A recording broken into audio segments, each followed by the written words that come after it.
Okay, ladies and gentlemen, welcome Lalita to the Monday Morning Laugh Club. So, I know how to fuck up my hair. Swearing. I don't know if that's really an accomplishment, but we're going to say it is because I don't have many of those right now and I need my mum to like keep loving me. I guess the first example would sort of be the eyebrow situation, which if you don't know about that, that means the makeup is working and you don't need to know. We're not really going to get into that because I'm still in the denial sort of phase, like, my eyebrow looks great, like, this is a trend, guys, this is cool. Or there's like the undercut situation. Why don't we shave off half of my head? That's a good idea. With your own razor, Lalita, even better. Which wasn't really a bad idea in the first place, the undercut, but after a few weeks it sort of started getting a little bit awkward because like half of my hair was now bob size. And you know, I have to like limit my hairstyles now because if I wear my hair in a bun, people just seem to get confused. And I remember I walked into work one time and my boss, this little Thai man, he looks at me and he goes, "My God, what the hell you do to your hair?"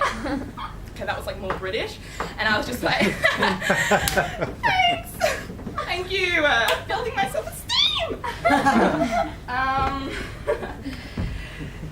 shit. Okay, so my situation with my hair, my relationship, is sort of, I guess you could characterize it as like abusive.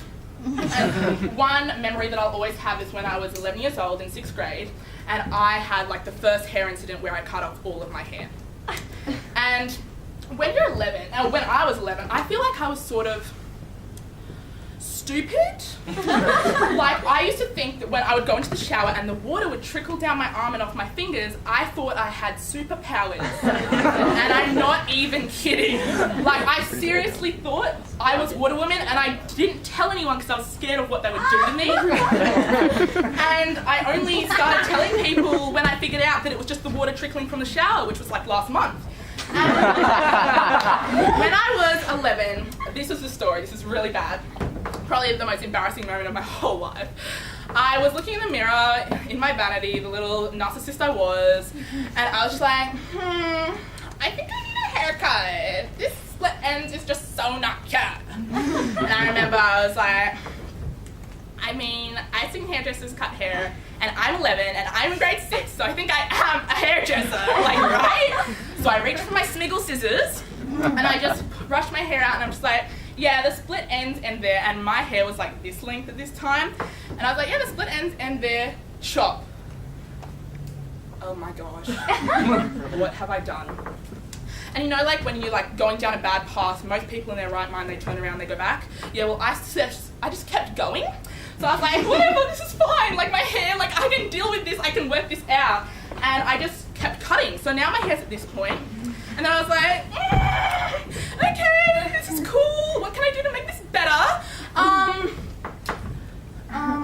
Oh, I'll get a fringe. All of the girls are like, no!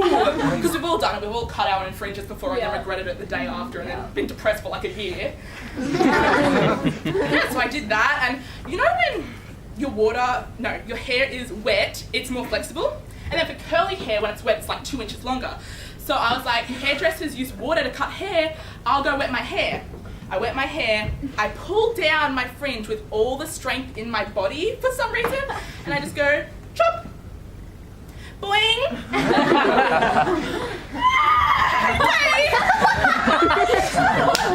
my gosh! I can fix this! Okay, hope it's not gone. How can I make this better? Oh, I know. I'll get rid of all the frizz in my hair. That is totally doable. YouTube, how to get rid of all the frizz in your hair. And I see this chick and she goes, if you just soak your hair in olive oil for 20 minutes, it will just disappear. Because that makes sense. So I walk into the kitchen, I don't know why my mum didn't ask me what I was doing when she really should have. I just grab the olive oil, I walk back to my room, soak my hair, 20 minutes has gone past, I get in the shower.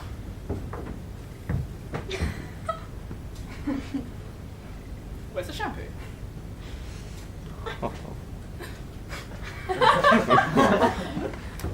Where's the shampoo? My hair is soaked in olive oil, need the shampoo. Mom! What's your Honey, we don't have any, we just have soap. Okay, cool. Honey, what did you do to your mom? Wash my hair with soap, condition, get out. 2 hours passed, why is my hair still wet? And why is it when I touch my hair there's grease on my hands? Whatever, at this point I was in denial, go to bed. Wake up the next morning, where are my hair ties? What the hell? Not today, Satan! And at this point I was like this little chubby kid who wanted to be popular, 6th grade, 11 years old. Walk into school, wink at my crush, walk up to my friends, hey guys! Oh, that looks great. And then I hear an announcement. Students, please assemble yourselves as today is photo day. And it was a little bit one of those, it was like one of those, no! And yeah, that's pretty much where the story just starts going downhill.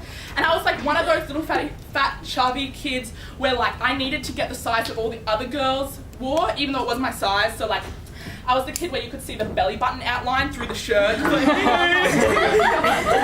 walked into the pictures, got the picture done, tallest kid in school, awkward, standing next to my crush. And look, the moral of this story is don't cut your hair. Like, Yeah.